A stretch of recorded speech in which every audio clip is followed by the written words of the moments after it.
کتنا عجیب ہے کہ بندہ نیکی بھی کرے اور ضائع بھی کر دے، خرچ بھی کرے اور ثواب بھی نہ ملے،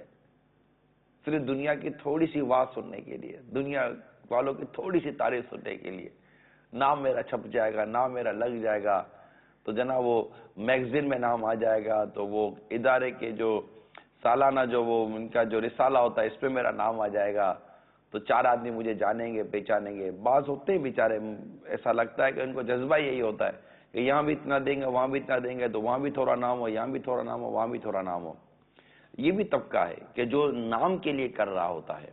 غریبوں کی مدد کریں گے، بیواؤں کی مدد کریں گے، یتیموں کی مدد کریں گے، مگر نام کے لیے۔ اگر ایسا کوئی طبقہ یا کوئی ایسا فرد سن رہا ہے، اپنی اصلاح کرے۔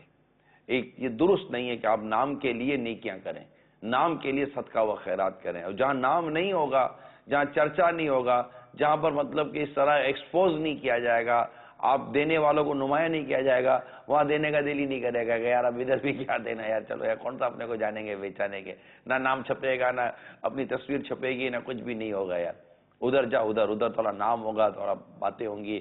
تھوڑا ادھر عزت ملتی ہے یار اپنے کو، تو ایسی جگہ پیسہ دو یار۔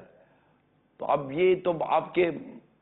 اوپر ہے کہ آپ ثواب کمانے کے لیے خرچ کرنا چاہ رہے ہیں، ثواب کمانے کے لیے کھلانا چاہ رہے ہیں، ثواب کمانے کے لیے کسی غریب اور محتاج کی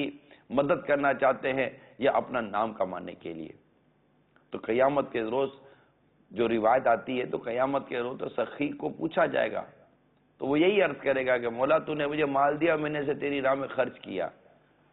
تو اسے کہا جائے گا تو جھوٹ بولتا ہے، تو نے تو خرچ اس لیے کیا کہ لوگ تجھے سخی کہیں، تجھے سخی کہہ لیا گیا، اے فرشتوں